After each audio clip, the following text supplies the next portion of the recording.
Hello guys, in last video we have studied one question.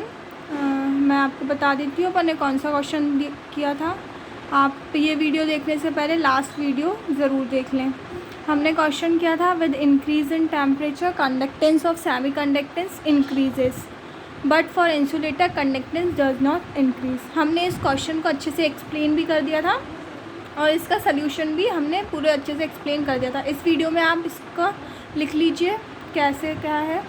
और मैं आपको ये हर बार बोलती हूँ आप अपने नोट्स बनाते जाइए मेरे साथ साथ, जिससे आपको क्या होगा बाद में पढ़ने में कोई प्रॉब्लम नहीं होगी और इजीली सब कुछ समझ भी आ जाएगा. और जैसा कि मैं आपको हर एक वीडियो में बोलती हूँ कि आप अगर मेरे नोट्स पढ़ लेते तो आपको एनसीईआरटी उठाने की भी ज़रूरत नहीं पड़ेगी, even in board exam also. Okay ना. सो राइट दिस आंसर. क्वेश्चन लिख लीजिए पहले, मैं आपको डिक्टेट कर दे रही हूँ. With increase in temperature conductance of semi conductor increases but for insulator conductance does not increase. Okay, तो इसका आंसर लिख लीजिए. According to the band theory for semi conductor the energy gap between conduction band and valence band is very small. ये मैंने आपको explain कर दिया, मैं आपको एक बार और लास्ट में एक्सप्लेन कर दूँगी. First right it. Thus, with increase in temperature, the energy of electron increases, and these easily crosses small energy gap and reaches in conduction band from valence band. But as far as insulator is concerned, the energy gap is very large. Electron cannot cross this energy gap. Okay, write it. सो इसमें कुछ भी नहीं है, simple सा है. हमने previous videos में पढ़ा था कंडक्शन बैंड और बैलेंस बैंड. इवन हमने इसको भी डिस्कस किया था, इस क्वेश्चन को भी. मैं आपको एक बार और एक्सप्लेन कर देती हूँ. कुछ भी नहीं है, सेमी कंडक्टर और इंसुलेटर की बात है. सेमी कंडक्टर में क्या होता है, जो एनर्जी गैप होता है बैलेंस बैंड और कंडक्शन बैंड के बीच में बहुत स्मॉल होता है in comparison to insulator.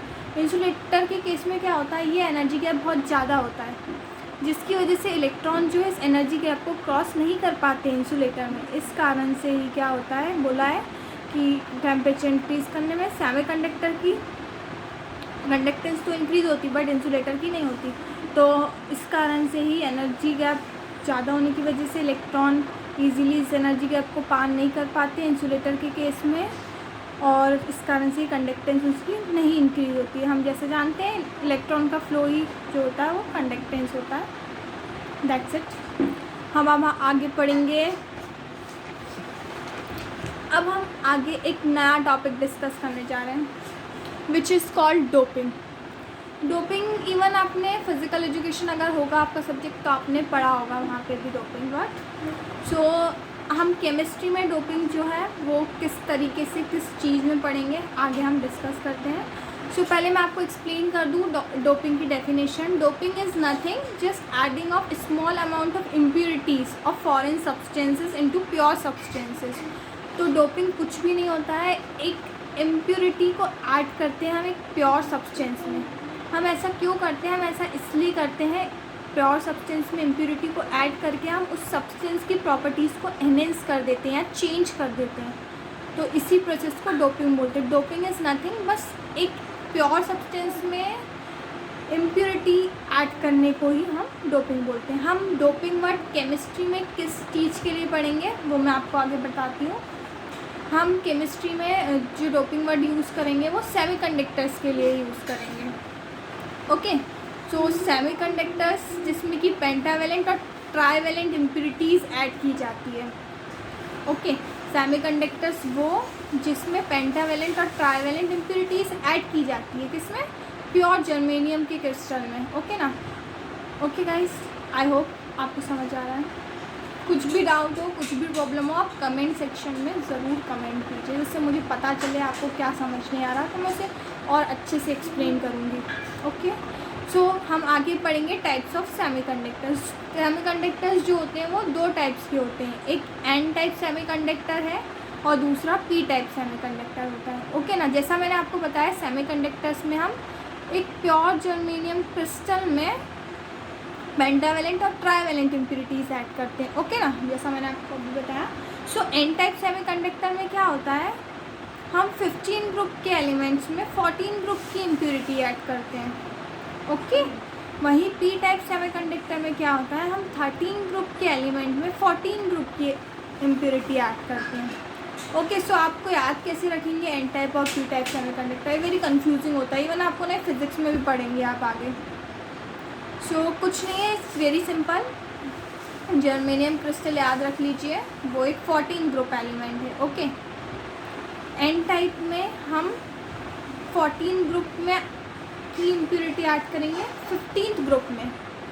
Okay, और वहीं पी टाइप में हम 13th ग्रुप में ऐड करेंगे 14th ग्रुप की इम्प्योरिटी। सॉरी, मैंने उल्टा बोल दिया। पी टाइप में हम 13th ग्रुप में ऐड करेंगे 14th ग्रुप की इम्प्योरिटी। ओके, अब हम आगे डिस्कस करेंगे। और एन टाइप सेमीकंडक्टर्स क्या होते हैं, है ना, हम आगे करते हैं डिस्कस। तो these semiconductors are prepared when pentavalent impurities, जब हम पेंटावेलेंट इम्प्योरिटीज़ को ऐड करते हैं, मतलब कि 15th ग्रुप की इम्प्योरिटीज़ को ऐड करते हैं 14th ग्रुप में, like phosphorus, arsenic, antimony etcetera diseases. आपको अभी अच्छे से समझ नहीं आ रहा होगा, आप पीरियोडिक टेबल लेके साइड में पढ़ेंगे, देखेंगे तो आपको बहुत अच्छे से एक्सप्लेन होगा, बहुत अच्छे से समझ आएगा। तो मैं आपको यही बताऊंगी कि आप पीरियोडिक टेबल रखें अपने पास इसे पढ़ते समय। Okay guys, in pure germanium crystal. Okay, germanium जो है वो 14 ग्रुप एलिमेंट है, तो हम प्योर जर्मेनियम में क्या करते हैं, पेंटावेलेंट इम्प्योरिटीज़ को ऐड कर देते हैं, हम उसी को एन टाइप सेमीकंडक्टर बोलते हैं। ओके ना, अब क्या आगे बोल रहा है, इस सेमीकंडक्टर में जो करंट फ्लो होता है वो किसकी वजह से होता है?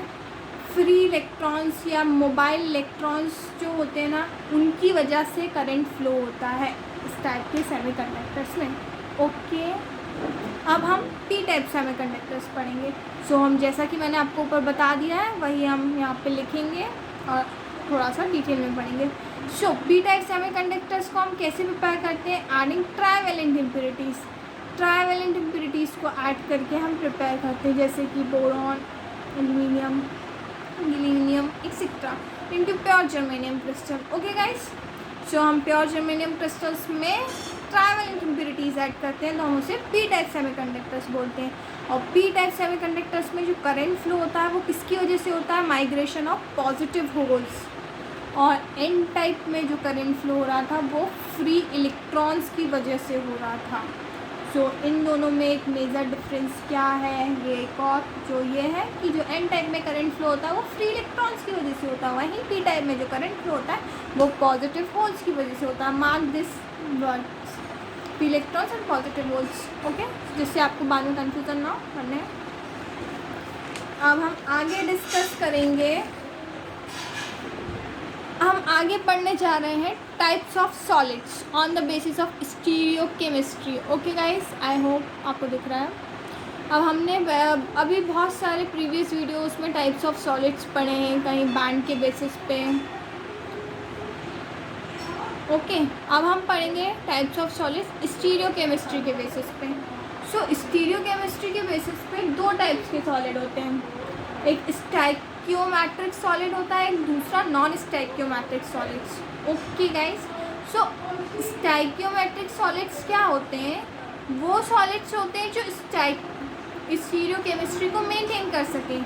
स्टीरियोकेमिस्ट्री को मेंटेन करने का मतलब है सिंपली कि वो कांस्टेंट प्रोपोर्शन का जो लॉ होता है, हमने 9th क्लास में पढ़ा है केमिस्ट्री में, मैं आपको इसको डिटेल में एक्सप्लेन नहीं करूँगी इस बारे में, आई होप आप सब जानते होंगे इस बारे में।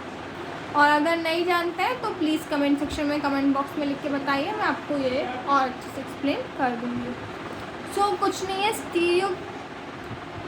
स्टीरियोमेट्रिक सॉलिड्स वो होते हैं जो स्टीरियोकेमिस्ट्री को मेंटेन करें, यानी कि लॉ ऑफ कांस्टेंट प्रोपोर्शन को फॉलो करें, दैट्स इट।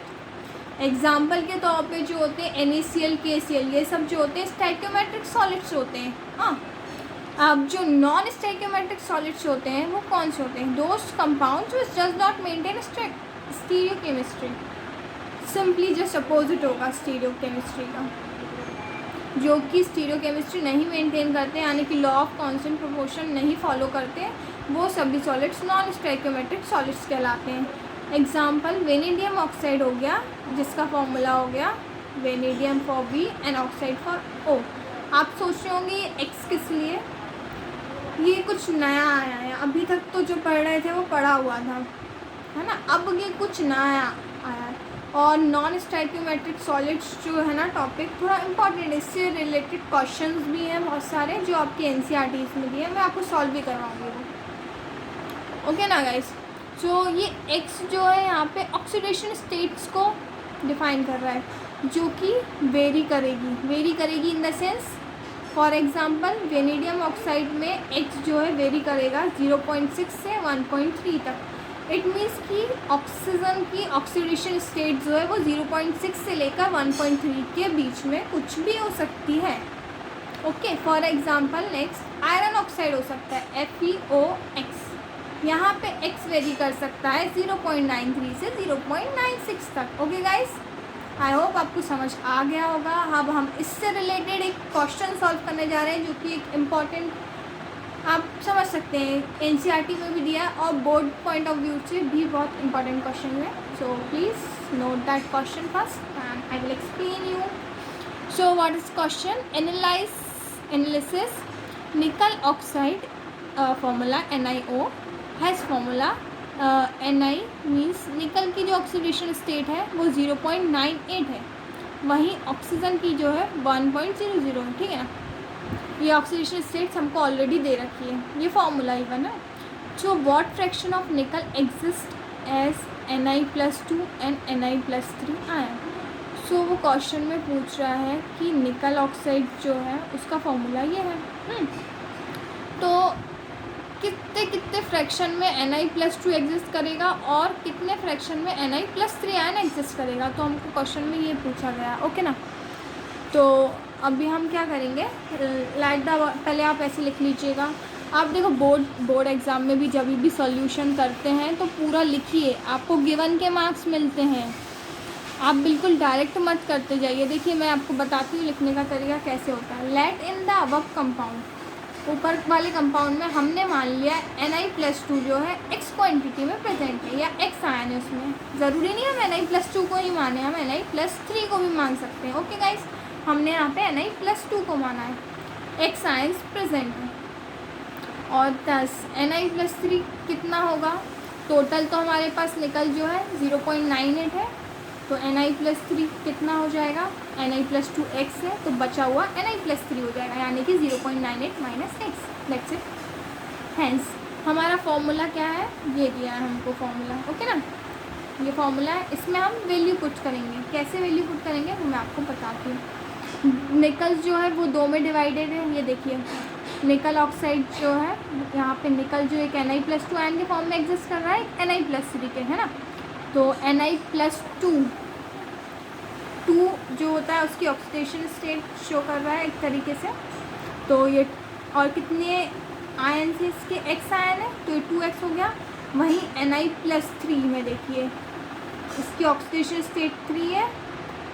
ओके, और एक किस आयन में एग्जिस्ट कर रहा है, कितने कम आयन से इसमें 0.98 - x प्लस ऑक्सीजन की ऑक्सीडेशन स्टेट -2 होती है और उसके जो ये आयन्स लिए वो 1.00 equals to 0 as it is हम सॉल्व करते हैं। हम इसको सॉल्व करके x की वैल्यू निकाल लेंगे जो कि 0.94 आएगी। ओके, तो अभी हमको आगे क्वेश्चन में क्या पूछा है, क्वेश्चन में पूछा कि what fraction of nickel exist, कितने फ्रैक्शन में निकल एग्जिस्ट करेगा as Ni+2 and Ni+3 ion. तो अब हम आगे प्रोसीड करते हैं क्वेश्चन की ओर।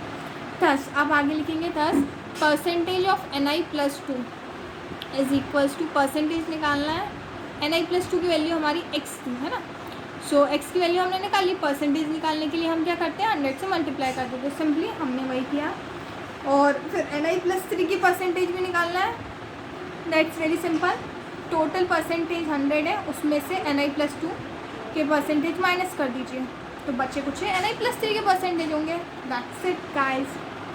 सो आपको कोई भी प्रॉब्लम हो इस वीडियो में आप मुझे ज़रूर कमेंट बॉक्स में कमेंट करके बताइए, मैं आपकी कमेंट पढ़ूंगी और जो भी प्रॉब्लम होगी उससे आगे हम नेक्स्ट वीडियो में डिस्कस करेंगे। सो गाइस आज इतना ही, आगे हम नेक्स्ट वीडियो में पढ़ेंगे इसके बारे में।